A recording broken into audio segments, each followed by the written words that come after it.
All right. Hey friends, welcome back to the Attract and Stand Out podcast. I am so excited for today's interview. I have my amazing friend Laytricia with us. She has a passion for both design and helping others realize their vision of a beautiful space.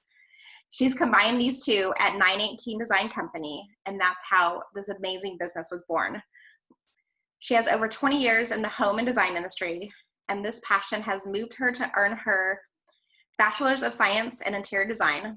Laytricia is combined design and relationship building to create a successful business and helps her customers to grow their business and have a beautiful workspace to do this in. Welcome to the show, Laytricia. I'm so excited to have you here today. Thank you for having me. It's so good to see you. All right, so I'm thrilled to have you here, and I want to learn all about how you came to start your business. I love to hear stories of entrepreneurs who are on this amazing journey creating, their business and a life of freedom for yourself. So let's start at the beginning. Tell us a little bit about who Laytricia is and how you came to start your business. Okay. So you'll probably see a lot of these because I'm very expressive. I am Laytricia Towery, and I'm originally from Texas, Dallas, Texas. And through my marriage to my husband, we've traveled all the United States because he was in the Marine Corps and brought me to California. And that's really where the seed was planted for my love for design. And it started actually with being a real estate agent. And so I was taking a lot of clients to different homes, and I was really, really enthralled in the use of spaces in these houses. So the client is looking at it in one way, and I'm looking at it in a total different one. And so as this goes on, I decide I want to go to interior design school. I want to take this a little bit further. So I went and got my Bachelors of Science in Interior Design. And started right into the commercial design side of it. So we were doing what we call TI, which is tenant improvement projects for commercial buildings. Yeah. I started in that direction, but I was still there was still a pull towards the residential side a little bit. So I was working for this commercial firm, started my own company on the side, basically, and was doing home staging for properties that are going on the market. So that put me back in residential spaces. And so I was doing both. And after about 3.5 years, I made the decision that I was going to leave my job and take the company that I built for my thesis project in school and go ahead and launch 918 Design Company. And from December 2018 till now, I have been working to grow and build my company. Hey, I love that. Kind of where that brings me now. Yeah, I did not know that you were a realtor before. So I can totally see how, as a realtor, as you're going out and showing these properties, like that your design eye, which you're so gifted at, looking at spaces and like seeing how to best utilize that space and make it beautiful. I personally love to go house hunting, not to buy, just to go and like get design ideas and see like the different curtains that they use and like how they design the space to make a smaller space very efficient and maximize on those. So I'm always, if a neighbor has an open house, or if I'm in the mood to go like look at new homes and inspired for decor for my home, love that. So I love how you took that passion from like that one business and started seeing a new way that you could look at it. Totally different way. Yes. I mean, it's so funny, and I knew I would, because it's so funny. When we were getting this house built, I promise you, I went to that model home like every day almost until this house was finished being built, just to keep looking and getting ideas. And because I love model home touring, I just go and look at a lot of model homes. But I knew that something was there, and I wanted to act on it. So yeah. Where was it that you kind of started to get the idea then for 918 Design? Like, was there a moment that you can remember that you wanted to have this transition? Yes. So there was a couple of things in school. So when we were preparing our thesis project for our senior year to present and defend, we had to create our own company. So we had to do everything. We had to create the logo, business cards. We had to lay out a company. And that's the company that we would use to brand our project. And by the way, 918 is my birthday, 9/18. Awesome. I was going September to ask you. 18th. I was like, is People that ask me all the time. Yes. So it was my way of having a business that said something about me without using my name. Because if you want to think as a businesswoman down the line, you might have to sell your company. And I don't want someone to run a company with my name and I'm not there.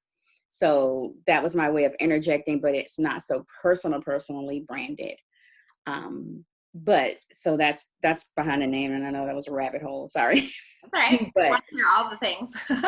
yes. So in my junior year, we had to do an 11-week internship at a real interior design firm, and I did at a design firm in Anaheim. In week 3 of that internship, they offered me a position to work part-time while I was in school, and I accepted. And when I graduated, March 2016, they offered for me to go full-time, and I accepted. So I would spend the fall of 2015 through December of 2018 there. And the real push for me to go ahead and launch my company was, it took me 3 years to realize I was never going to be allowed to be anything or allowed to be great at all at this company. They already had in mind what they wanted for me, and I did not want to live inside that box. As I'm seeing everybody else around me being groomed and pushed and mentored, and everything that was promised to me didn't happen. So I said, well, you've gotten what you've gotten. Get out there and give it to the world. See what happens. And 918 happened. Yeah. I love that, especially because you saw the potential for yourself that other people weren't willing to invest in. And I love that you didn't take any BS from it, and you kind of pushed through and was like, all right, this is what I want and this is what I need. I'm getting out of my box right now. And you put yourself out there. And so many entrepreneurs have that same story, right? Like there's corporate people that work in corporate America, and that's great if that's what's the calling for them. But so I had that same feeling when I worked in retail management. I knew I was made for more. I knew I could do things differently. I wanted something different. And it took a little while, like you get that itch to like, can I start my own business? Can I do something on my own? Can I do something completely different? And not everybody jumps out of that box and allows to trust themselves to do that. So I love that you trusted yourself, because you've created this amazing business now. You've done all the work, all the hard parts of building the foundation for the business and getting some of those core pieces put together. Yeah. And now you have a real life business, and you're a real life business. Making money. It's not a hobby, which I love. Nobody works this hard for a hobby, and I'm working hard right now. So I'm definitely excited about where I am and standing on that cliff and making that decision to just jump and do what I want to do what I love to do, and what makes me excited and happy and fulfilled. And I couldn't have done that without the support of my amazing husband, and my children just are awesome. They're an awesome support system, because we're a transplant in California. All of our family is in Texas. So having them, and then the amazing friends around me who have been there from day one, I'm calling crying on the phone, like, should I leave? Like, I'm calling this core group of women, like, oh my gosh, I got to get out of here. Should I leave? Should I stay? It's a guaranteed paycheck. Oh my gosh, this is crazy. Why would I do this? Why would I think I could start a business? And what am I thinking? And then like, oh my gosh, I have to get out of here. I have to not lose my drive and my passion and be closed in for someone else's benefit. I've got to get out of here. So just the support of all of them and my crazy crying fit calls and until the day I just opened my wings, spread my wings and jumped. I could not have done this and gotten where I am without that support system. It's Yeah. very important. It's so true too. We need to have people that believe in us to kind of encourage us and to tell us, like, I know today's hard and it's one of those days, because we all have, it's kind of like the roller coaster of life, right? Like some days we're on that high and we have this and we're super confident and we're going for it. And then the next day we're curled up under our covers in our bed going, wait, what did I do? Like that. What's happening? That's so true. I love that you have an amazing support system, because I find, especially in business, some people have no support. Like a lot of their family might say, "You're crazy. Why would you leave that comfy 9 to 5 with the constant paycheck and go out on your own and trust in yourself?" And it takes a special person to say, I'm okay not having that comfy paycheck for a minute. And you definitely have to plan for it. I don't ever encourage people to just jump out, but start saving, start working on the side, and start getting things prepared while you're in that transition stage when you're ready to leave. Exactly. And make sure you have something in place. You don't want to just leave and have no income whatsoever. But when you surround yourself with people that believe in you and trust that you're making the right decision for you, and that you have like that amazing support system with your husband and your babies and your friends, that's such a valuable tool. So I always encourage my clients, like, even if you don't have the support at home, which I'm so glad that you are blessed with amazing support at home. If you don't have it at home, find it. Like, there's amazing people out there who are doing the same type of stuff as you're doing. Find that community, find that sisterhood or connection where you're able to have other people who are out there living their dreams and doing like the big, scary, hard stuff. Yes. And just have that connection, have that tribe of people. Because it's there. It's there. You have to do the work and go find it. And I think you mentioned it earlier, and I keep hearing this phrase when I'm talking to people and they're, recounting to me how they feel like I am pulling together what I pull together and getting it done, and it's showing up. And for some people, it's really hard to do, but you're showing up, you're meeting people, you're being very intentional about how you show up, because you can, I always talk about this. You can be a part and go to this mix or that networking, but if it's not intentional in who you plan to have a conversation with, it's got to be more than just being a body there. You've got to connect. You've got to be very confident in what you have to offer and know that you're going to meet the right person who wants what you have. And then you're going to keep connecting and keep connecting if you're doing it in that very intentional way. And that's a lot of it. That has to do with a lot of, even if you don't have a support system, building that, like you said, that tribe, because they're there. Yeah. They're out there waiting on you. Yeah. And they need you just as much as you need them. That's right. Hold you up and lift you up and make connections to other people that they know and that they meet. I know that's one of the best ways that I've grown my business, is meeting one person and getting to know who they are and what they do, and trying to find people I can refer to them. And then they're learning who I am and what I do, and they're trying to find people that they can refer to me. And it gives you that ability to grow quicker, because you have people on your side, people that trust what you're doing. They get to know who you are, right? Like most of our business is that know, like, and trust factor. If you get to know somebody and you like them and you enjoy hanging out with them and you start to build that trust with them, they're going to do anything for you. If they are out at a coffee shop and they hear somebody talking about needing a designer, they're going to be like, I know who you need to talk to. Like, here's our card. Call my friend. She's going to take care of you. But that's so true. Yeah. And it's true. Like, I love that you mentioned having the intention when you go to a networking event, whether it's virtual or if it's in person. I know we're not doing a lot of in-person at the moment for COVID, but being intentional. I know I used to do a ton of networking. I actually built my business by in-person networking when I lived in Las Vegas. And I had to be very intentional, because it was very easy to go to a networking event and walk away with nothing. I had to start setting myself up for success. Like, I would like, okay, I'm going to this networking event. My goal is to talk to 3 people. I don't have to talk to the whole entire room. I'm going to make 3 amazing contacts today. And if I wasn't talking with somebody who would be the right type of connection for me, I would ask them, like, hey, do you know anybody here who does this type of work or that's looking for this, can you make an introduction for me? And I would be very intentional, and I would leave with 3 contacts that I was going to be able to follow back up with afterwards, have either a coffee connection or have a phone call with them and get to know them better.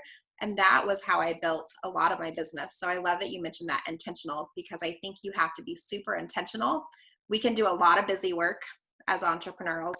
Oh yeah. I can waste hours of time doing busy work, like nothing productive, or I can be very intentional with my day and sit down and say, okay, these are my 3 tasks that I'm doing today. This is what has to be accomplished, because those are going to move me forward. Right. I don't want to sit in my office all day and like twiddle my thumbs and like scroll No. Facebook. I mean, I do. Exactly. Sometimes I try to, because that's my way of procrastinating. But, and we all do that. We're all guilty of that. We're all guilty of that. But then, as entrepreneurs, there's something about when you get into the thick of it and you really see just how valuable your hours and your time is, you just don't want to do any old thing. You're like, okay, I know this is what is the meat of my business. This is what is going to drive dollars, or this item is what's going to drive interactions and reaching out and getting new contacts. Then you start looking at stuff a lot differently. And that's been, I think, the newest thing for me, is being like realizing how important my use of time is, especially now as I've developed some health issues that I need to address. So I definitely have to be on it when I'm working, so that I can dedicate that time to myself and rejuvenate and revive and take care of myself, so that I can be here to deal with all this business. Yeah, exactly. And one of the things that I help my clients do is to make sure that they're working smart with their hours, so that they don't have, like, you can work, if like there's going to be times in your business where you have a heavy workload and you're going to work more hours than in others. But if you are really conscious of where you're spending your time and what you're doing, you can maximize that, so that you don't have to work crazy, insane amounts of hours. Like, my background was retail management, where I had to work 60 plus hours a week, and that burnt me out. I was exhausted. And so now I build my schedule where, for the most part, I work 25 to 30 hours a week. Nice. It's balanced. Sometimes it's more, like if I have a big project coming up, or if I'm doing a launch, or if I have something new going on. But for the most part, I work really smart. I know what I need to do each day for like moving my business forward, without having to spend, 10 hours sitting at my desk. Right. Do the same amount of work. Right. So. Right. See, yeah, that's good stuff right there. There is no need. Like I didn't, like, yes, I created myself a job. Like, I have a business that I'm a solopreneur. Like, I have virtual assistants and I have people that help me with different things. But with my business, it's not scalable as much as, say, like with your business, where you can bring other designers into your team. And I love that you mentioned that you didn't, like, my business is branded off of my name, because I am intentional. Like, this is my business, my baby. Right. I have no intention of scaling it to a crazy level, or, working myself out of a job. Like, this is my passion. This is what I love to do. Where your business is built off of a foundation where you're able to bring in other designers and kind of grow the company. And like you said, you can sell it one day. Right. I love that you thought about that process way early on, even while you were in school still, right? It was something that you knew you were intentional about. And a lot of, you have to, as an entrepreneur, you have to decide what that's going to look like for yourself in the beginning. Like, what is this going to look like? Are you creating a business that's a personal brand just for you, or are you going to make it scalable to where you can bring more people in and grow it in a different way? Right. I got this goal of mine stuck in my head from a speaker that I watch. My husband and we watch motivational speeches and videos and stuff in the morning to kind of get us going for the day and get our direction. And one guy said that he really only wanted to initially grow his business. He only initially grew his business because he needed to make enough money for his wife to have the surgery on her brain that was like $300,000 or whatever. Wow. And then it changed to wanting to be a provider in the sense for others, and build a business that provided an income for others to grow and either stay and let the business take care of them, or reach their own goals and dreams. And I thought that was just the dopest thing that I've ever heard, because it gets really frustrating in the age and time of, it seems like it's every man for themselves and nobody's really thinking about anybody else. But to hear someone say, I want this business so that I can take care of other people and give them an income, I don't know, it just did something to me and in my heart. And I immediately was like, I want to do that. I want to provide a home for someone to work and provide an income for somebody or multiple individuals. Yeah. I want to do that and have that form of giving back, of what you've been blessed with, because I'm a firm believer in, too much is given, much is required. So the more I am given, that's the more I'm required to give back or give out. And I feel like that keeps things going. You were saying earlier about how you were talking about referring when you're networking intentionally with people, and is there someone who could use my services or need this or need that? I think that's the greatest way to build an amazing business, because I for one am a big referrer. So I like to refer people. I like to get people business and get them connected so that they can make that great connection. But I've noticed in doing that and not complaining and not asking in so much where it's forceful, well, make sure you get me somebody. In not doing that, I just keep getting and getting, receiving and receiving. It's like amazing. Yeah. What that give and take is in the circular, in the means of keeping things going. It's just so amazing to me. Yeah. And that's how I've worked my business as well, because I say I'm a connector, because I love connecting people. I like that. Like, who can I connect this person with? Like, who do I know that would be like the perfect fit for them? And when I can make those connections, I feel so good. But I don't do it with the expectation that I'm going to get something back from them, because the universe and God have like pulled that together for me. Like, the more that I give, the more I show up and help other people and make those connections, or just be of service in general, just be a nice, kind human being who loves others and wants to do and see other people do well. Like, it's come back. And that's the beautiful thing. Like, there's no expectation. I'm just like you. Like, it's all about giving and connecting and helping other people. And because of that, and having that type of, I don't know if it's personality or ability, like, my business has grown because other people are like, you know what, how can I help you, Darlene? Or, what kind of support do you need? Or, hey, I just met this person and I think they'd be a great person for you to talk to. Yeah. And they're not always a client, but there's somebody else who I can add to my database of just people that I know and that I can use as a referral source as well. Yeah. Wow. See, yeah, I love that. It's just, and I feel like that's a more efficient, more I can't think of the word, a calmer way, almost a calmer way of doing things, because you know that you're doing things for the right reason. You don't have to stress about what's going to come to you, because it just naturally does. Yeah. So, yeah. It's so much nicer, right, than having this expectation. Well, I referred this client to you, so where's mine back? Or expecting from other people. Like, I think we get hurt the most when we expect something from someone else that they're not right there to give. So why even don't even set it up in a way that we're expecting. Exactly. Whenever I expect something from someone else, like, sometimes they come through, right? Like, but it's my expectations. It might not even be what they want or what they need. So no, it's you're exactly right. And that's exactly how at this point, it just it's a stress-free way of working, and I'm just able to do what I'm going to do, and it is what it is, and what is for me is for me, and it always shows up. So yeah. And maybe not even from the same place where that referral came from, And that's okay. yeah, but And I'm okay with that.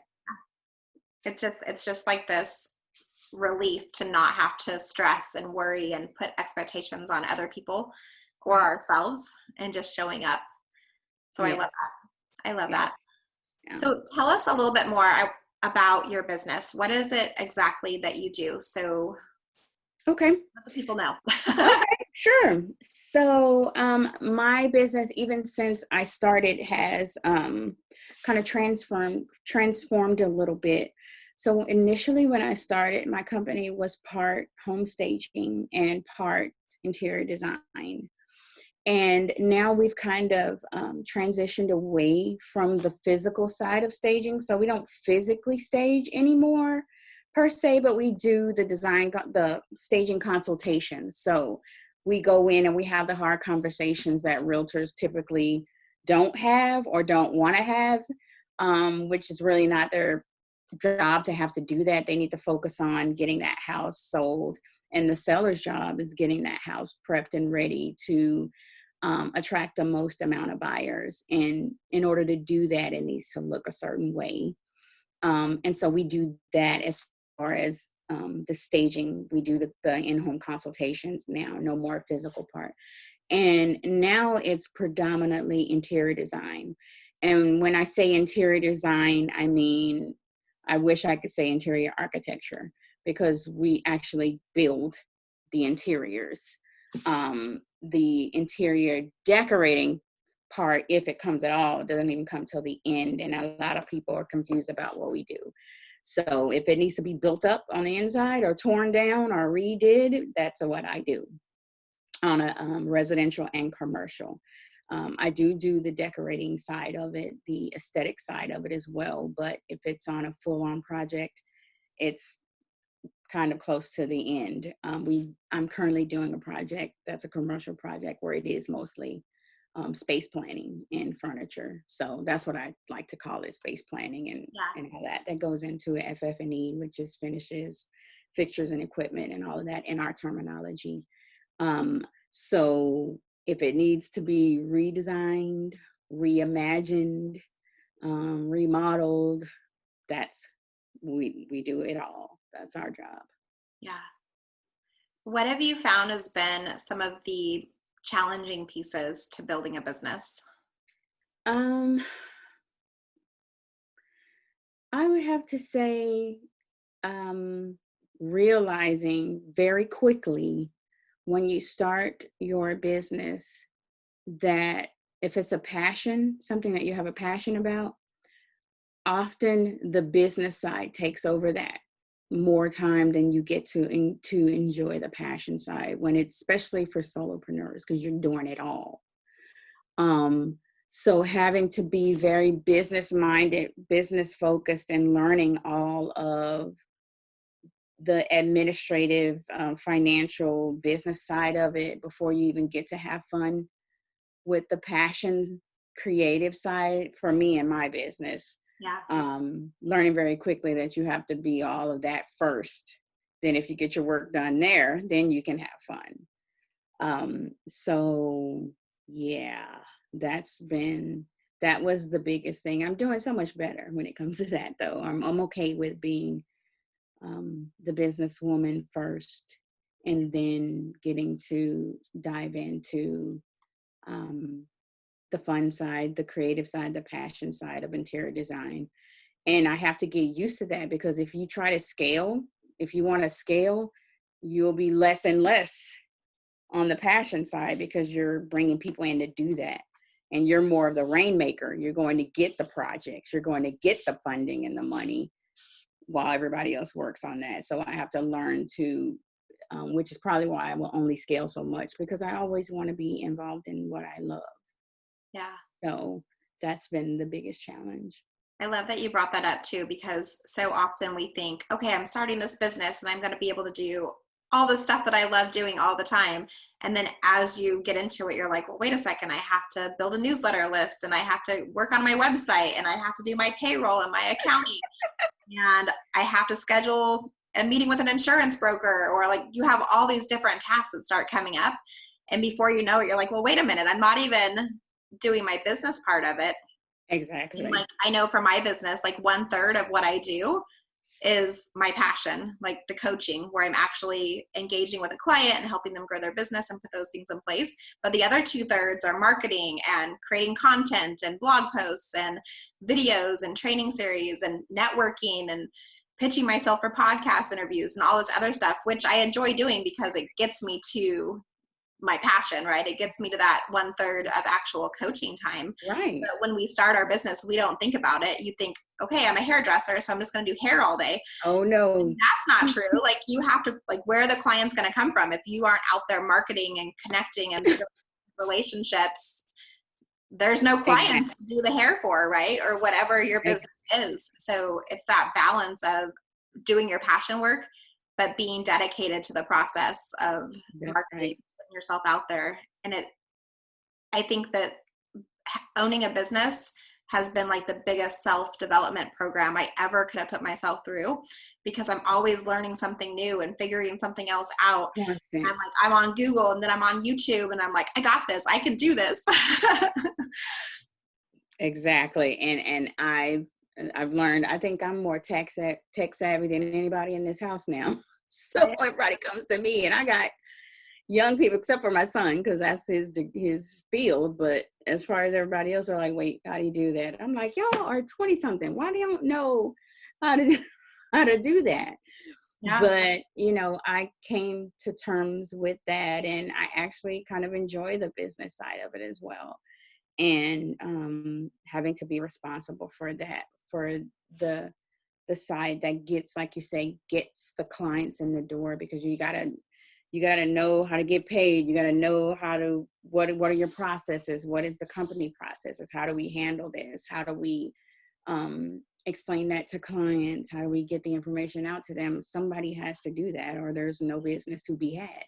Yeah. So I've learned to be okay with that part of the business as well, having my own company as well. So Yeah. And I think when you're growing a business too, it benefits you and your business so much when you, as the owner, know the processes, build the processes, make the standard operating platform for your business. Like, you create it, you do the work to get it going. And then you don't have to do it forever. Like, you can pass that on as your business grows, and you can have, virtual assistants right, or team members take on those roles. But I think it's important to know what that looks like for your business. right, You can do it no matter what. If somebody leaves the company, or if somebody's not able to follow through on something, you can come in and teach them and train them, or you can do the work if you need to. Where, mm-hmm. like, some of the bigger companies, the owners don't know some of those processes. So when something happens, they don't They're know like, they don't know how to train somebody else or teach them. So I know for myself, like, I always want to learn how to do it. I might not get it right every time, but I want to at least try, or at least be involved in that system to a degree right, before I hand it off to a virtual assistant. mm-hmm. Like, I want to create a system that works and give it to them. And then if they have a question, they still have someone to come to, or if they leave, Right, I can figure it out myself if I had to. exactly. And And the show, well, like my mom used to say, one monkey don't stop the show. So if one thing happens or falls apart, or one, like when we used to play with those, when I was little, we had those little monkeys in the can, and they all connect. yeah, If one falls apart, then the whole thing doesn't have to fall apart if you have things in place. And even with a small business, you still have to have procedures and all that good stuff. And that the first year in business, when I didn't have any projects, I spent that entire time laying things out, how everything should go. That's what I spent my time on. So when all of a sudden COVID hits and I'm slammed with projects, I have a process to get them all started and get them all in motion and get working on all of them. And I don't feel overwhelmed, because I know how to get it going. So yeah. yeah, And important. those having a procedure in place, especially like if you don't have any kind of foundation built for your business or procedures, it's so hard as you're growing to go back and do that work. It's so important that Yes, you it is. build it as you go, and or you build the foundation. Like, that's what I work with my clients with, right? Is like building that foundation for their business so they can scale it, they can grow it. Because otherwise, it's just like building a house. If you have a weak foundation, and you're trying to do all these things and you're putting a second story on it and you get 10 more clients, all of a sudden everything comes tumbling down. And then you almost feel like you're back to square one or back to square zero, actually, because you're like trying to reinvent the wheel while you have this heavy load of clients going. Yeah, no. And that's a lot of pressure for anybody to have to do. It is. It is. And it's not healthy. Yeah. It's not healthy. It's not, we tend to put our ourselves and our health on the back burner when we get into these jobs and careers, and we get going, oh, my company is my baby. No, you are your baby, because if you're not around, who's going to do the work? Yeah. And creating a way to do your business, a blueprint for your business, so that you're not burning out. Or if you, God forbid, you do get sick, you can hand that process over to somebody else and they can keep things going for you until you're better and up and running and can kick back in. So, yeah. Yeah, I'm glad you mentioned that too, because like self-care as a business owner, it's so important that we take time for ourselves. That's And right. I hate this saying, but I use it all the time, like the oxygen mask, like on the airplane, right? Like It's true. You have to put the oxygen mask on yourself and take care of you before you can take care of everybody else. So if we're burning ourselves out, we're working nonstop, we're not exercising, we're not eating healthy, we're not taking a self-care day or a bubble bath at night, or getting our pampered in whatever way we like I like to go get a pedicure and different things like that. When I do those things, I can show up so much better because I'm taking time for me, versus where I'm just like, go, go, go, go, go, go, go. And then I'm like, done, I'm spent. And our health is the most important things. Like if we're not healthy and strong for our business, like no one else is going to do that for us. We have to be there to, at least in the beginning, to make sure everything's set up. So it's so important that we take care of ourselves. That's right. That's so right. What are some of your favorite ways to take care of yourself as a businesswoman? Oh, let's see. I love, I used to enjoy going to the wineries and just taking a day where I just go to one and just find me a cozy corner, take my laptop and sketch, because I like to digitally sketch now, and sketch interiors, have a glass of wine, chill, and take notes on what I see for myself and for the company in the future. I love bubble baths. I love spas. I wish I could go to one so bad right now. Me too. Oh, I really enjoy getting out with my husband and just spending some quality chill time with him. It gets really busy in here sometimes, and just having an opportunity to stop and talk and have a conversation, because we're really big on that. Yeah. We always used to say that our marriage will last because we know how to talk to each other about anything besides kids. And that's always important, because the kids grow up and they go away. And if you have no conversation after they leave, that's not good. Yeah. And we're coming up on 25 years. So we love talking about anything other than that. Unless we have to, because we have them. So, we'll talk about them, but we want to have other things. We want to be able to have adult conversations with each other and know that we're still connected. So that's a really big thing for me. It helps me to, and I can vent and share my feelings and get advice from him. So that's a really big part of my self-care, and just taking a day for me where I don't do anything. If I don't want to get out of the bed, I don't. If I want to just chill and watch Golden Girls all day, I'll do that. Those are my girls, Golden Girls. Those are my ladies. I love that you love the Golden Girls too. I love them. They were the inspiration for my studio redesign. So, so yeah, those are the big ways for me. Yeah. And I love that you mentioned like just taking that time, like it's almost like you're setting boundaries for yourself, for making sure you're taking care of you. And you have that sacred time with your husband. You have that sacred time for yourself, just to go and be creative and we both live in the same community. So wine country is one of my favorite ways too, to like unplug. Like if I need inspiration or if I just need a day for myself, like there's nothing better than driving out and seeing all the vineyards and driving Yes. wine country and having a glass of wine. And Oh, sometimes that's, you know, with girlfriends and or with my husband, or sometimes it's by myself and it's just mhm. me having like that quiet space. It's a But it wonderful reset. allows for reset. I'm more creative, I found too, when I take time away and I change my atmosphere and I don't put that expectation of work, work, work, or I've got to do all these things. It gives me the ability to have more flow when I come back to it. So, I love it. Yes, I can't wait to this. I feel like I'm not going to get back to the wineries until 2021 at this point. But when I do, I'm going to quite enjoy that. They may have to kick me out. I don't know. it's on when it happens. They may have to kick me out. So, but hey, it is what it is. But yeah, so definitely a big proponent of take care of yourself. Yeah. So, What have been some of the ways that you identify success for yourself? Like, do you have any markers or ways that you like to identify success for what that looks like for your business or for you in general?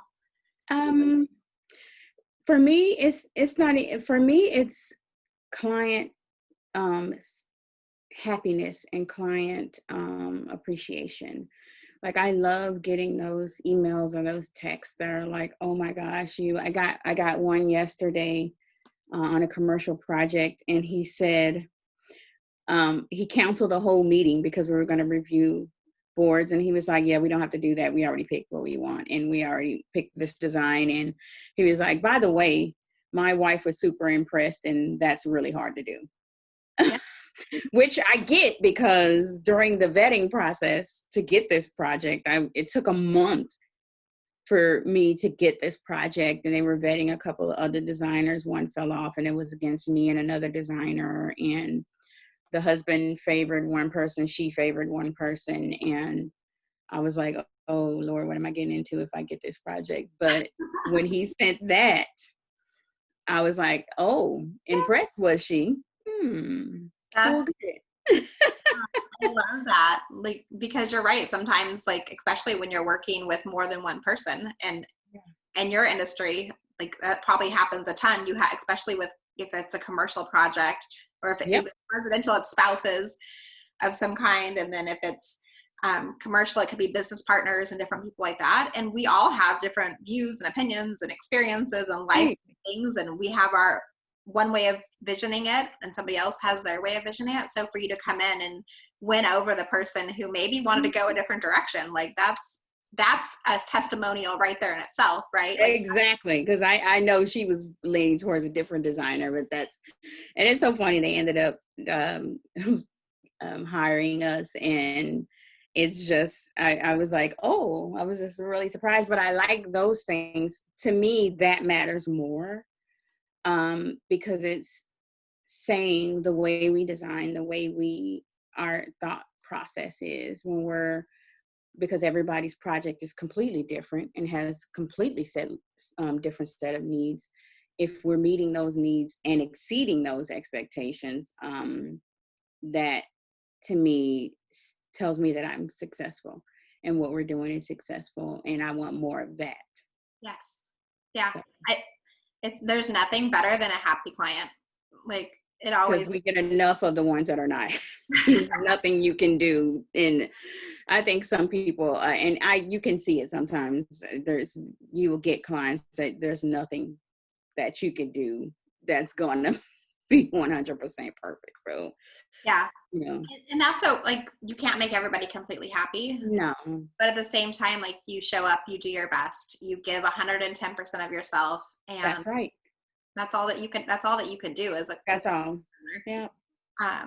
And that's also, I feel like it's such a learning environment too, because as you're taking on new future clients, you can look for some of those red flags from the people that were really hard to please, or the people that are like what I call like a D client, like they're not your perfect type of client, you know, and you can as you grow your business, you start to spot that. And you can say, you know, I actually think another designer might be better for you. Let me refer you over to this person. And you can have control over it. Where sometimes in the beginning you're taking, I know for myself, like I took a lot of different types of clients in the beginning, and I learned what I liked and I learned what I didn't like, and I learned for some of those red flags.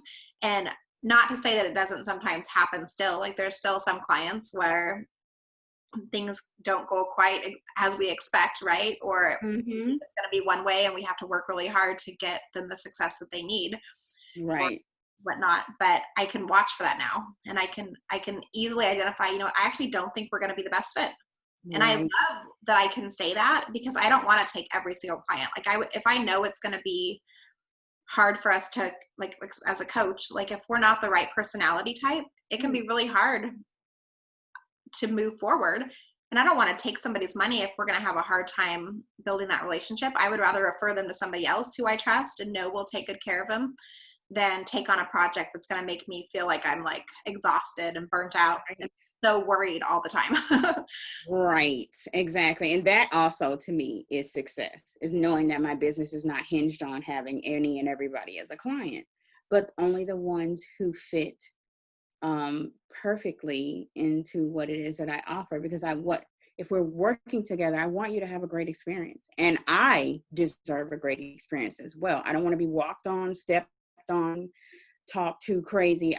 Real estate taught me how to really decide who I'm not going to work with. And that's okay. You may be a better fit for someone else, because we all have different personalities, but I want to make sure that what you get a quality project. I don't want there to be any hangups or blocks for me to prevent me from giving you that. So if I need to refer you to someone else, I'm okay with that.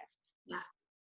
No. And that's when you know you've made it, right? When you can say, I don't need this client. Like, I would love to help them if they're the right fit, but I also know I have boundaries in place for how to move forward with this. Right. So, yeah. Yeah. I love your idea of success, because I think you're doing a beautiful job of creating it. So thank you. I worked very hard and will be working very hard for a while, just to keep my dream going and get it exactly where I want to be. But I'm very happy right now. Very happy. I'm very content with how things are going in the company and the direction that I'm going. So yeah, I love it. Well, as we kind of wrap up this interview, I always like to end my interviews with some rapid fire questions, just so we can get to know Laytricia a little bit better. So I'm always curious about people's morning routines. So I'm curious, do you have a morning routine? And if so, what is it? Okay, so my morning routine has fluctuates a little bit, but it's basically this. I get up, I grab a cup of coffee, and I watch a couple of my favorite motivational videos that are on YouTube that we save. We have a motivational list. Yeah. So we watch some of those. Oftentimes I will also include my prayer journal. That's how I pray. I prayer journal. I feel like I get a better and a more open, honest conversation with God when I can just write as if we were sitting in front of each other, like you and I, and not with the thous and thou arts and all the very formal way of praying. I never felt like that I connected with that, but instead having a conversation on paper and saying, this is what I'm struggling with right now, and praying, will you help my friend so-and-so, or I'm praying for this person so-and-so. I get it's very therapeutic for me. And also I get to go back and see how things that I was worried about, things that really had me down, how that situation turned around. And it's very encouraging and motivating, because it always does, but it doesn't feel like that when you're going through something. Yeah. But to be able to go back to a written piece of history and be like, I wasn't worried for nothing. I remember what happened. This happened. Everything was just fine. Yeah. So I do that as a part of my routine, have a conversation with my husband, and then I come get on my tough commute up the stairs to the studio, get into that stairs traffic, on the way to my studio. So That's the best traffic to be in.